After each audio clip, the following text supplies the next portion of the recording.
All right, good afternoon. I am back 2 days in a row on St. Patrick's Breastplate. So I'll look at the sixth stanza today. So the fifth and the sixth stanza both deal with the enemies or the threats that the Celtic pilgrim faces.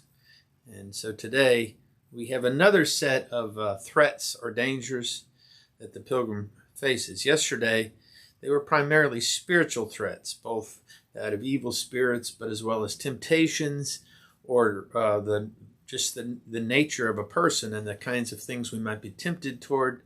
And so today he is naming he or she is naming specific people, specific groups, specific movements that might threaten, both physically threaten the pilgrim, as well as spiritually threaten the pilgrim.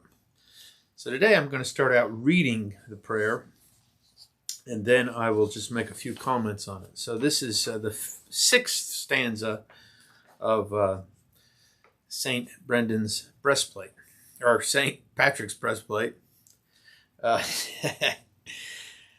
So the pilgrim prays, "Today I interpose all these powers between myself and every harsh, pitiless power which may come against my body and my soul, against the predictions of false prophets, against the black laws of paganism, against the crooked laws of heretics, against the encirclement of idolatry, against the spells of women and smiths and druids, against every knowledge which harms a man's body and soul.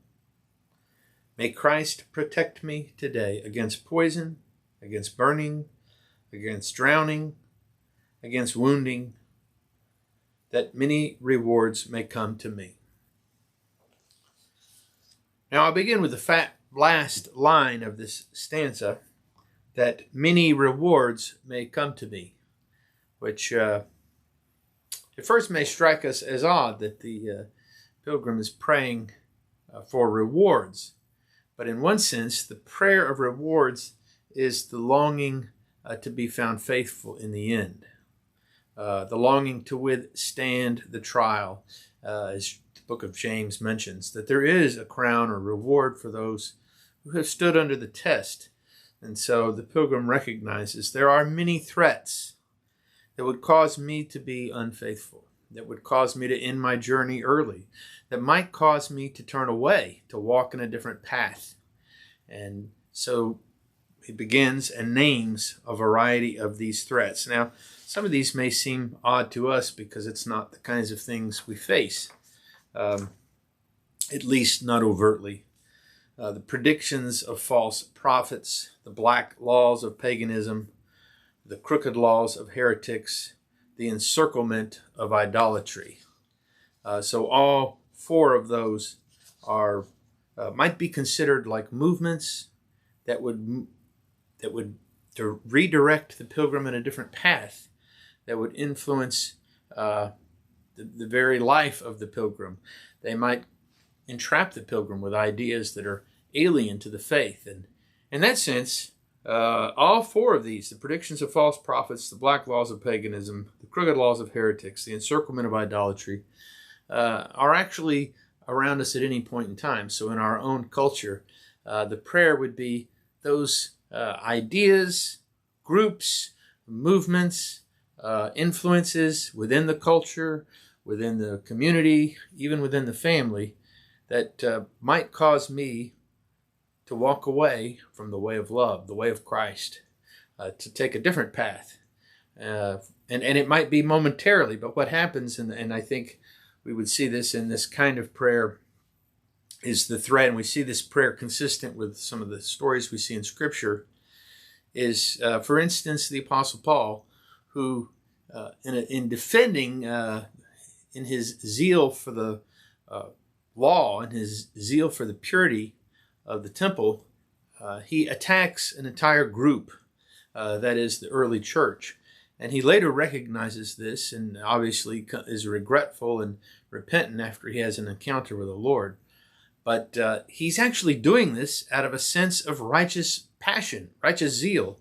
And so this would be the threat of these four, is that one can easily move down a path where I feel righteous in my actions, righteous in my words, and yet I am damaging people. I am wounding people. I am actually working against the very pattern of the gospel. I have stepped outside of love and stepped into something very different, stepped into something that looks very alien to the gospel. So the pilgrim is aware of this threat, these threats. And then he names off specific types of people, and it sounds odd because he says against the spells of women and smiths and druids. But he's not speaking of all women in general, but he's speaking of groups that would specifically target him, that would be part of the pagan culture that he directly feels a threat from. The smiths, the blacksmiths, and the druids, both, and the women, because those three are grouped together, there is this image of those who would use powers to attack him. And in fact, he proceeds to mention both knowledge that could harm his body and soul, as well as poison, burning, drowning, wounding. So if we could imagine, I don't think generally we look around and think people are going to cast spells against us or attack us, wound us, burn us. And yet we do have people that we feel threat from. For instance, with the terrorism that was, the fear that was so heightened in our culture a few years back, which still lies in the background. Many people felt a fear.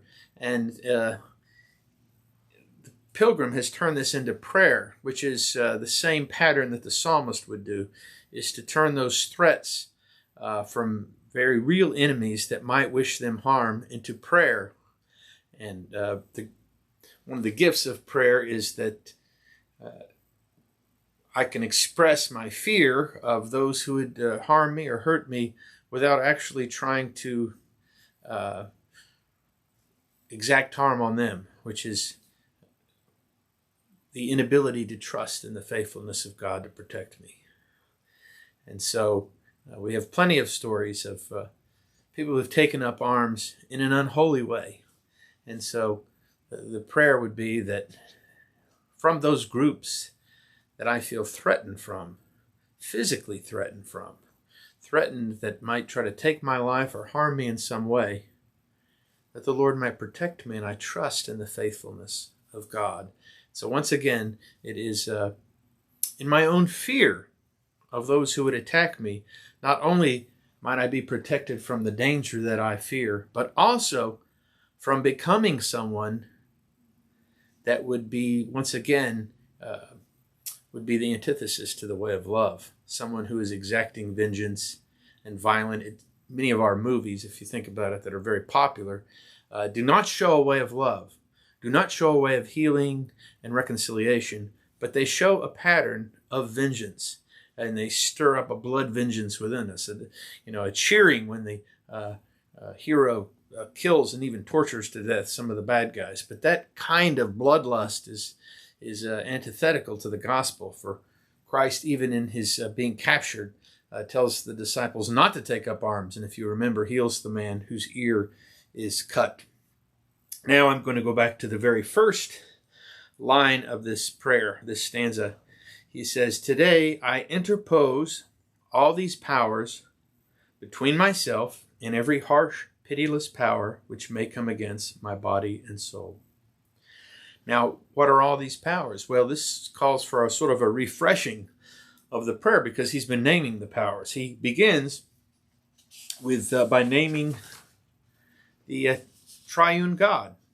If you remember, the invocation of the Trinity, belief in the threeness, affirmation of the oneness in the Creator's presence.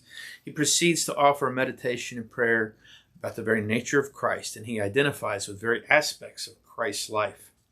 Then he proceeds to speak about the family of God in which he's surrounded with, that includes angels, That includes those in the past, the family, the patriarchs, the prophets, the apostles, the confessors. The confessors are those who have suffered for the gospel. They're not martyrs, but they have been tortured or have suffered in some way. The innocence of holy virgins, the deeds of righteous people. So it includes the whole family of God. That I am surrounded by a great host, even if they're not present in my line of sight. They are present in the life they had borne witness to. So I'm surrounded by great witnesses who lived out a life of faith and graciousness and kindness. And so he's surrounded. And then he proceeds to mention the creation, because he sees images of God's hand all through creation. You know, the heavens, the light of the sun, the brightness of the moon, the brilliance of fire, and so on. So he is, as he thinks about all these powers, he's obviously ultimately finding it within the Creator, but he's also meditating on every aspect of creation and how I have been surrounded by the goodness and protection of God. And after today's stanza, he will once again return to a meditation on the faithfulness of Christ. And so we pause over this little prayer today and return to the idea of the rewards of God, that God is, he is the one, it says that Christ himself is presenting us blameless before the Father. This is what we read in Jude, that he is going to complete the work he's begun in us, which is what we read in Philippians. And so we see the faithfulness of God. And so this is an appeal to the faithfulness of God, that even in his own faithfulness, he might make me one who is actually faithless in myself, unable to be truly disciplined and truly faithful and be a true lover, that in the end he might make me faithful, that I might truly become a pattern of Christ in this world and lay down my life, even as Christ did, for a world in need. And I might, by his grace, be one who reconciles those to the goodness of God. Bless you. Have a good afternoon, and I'll come back next week and finish this prayer.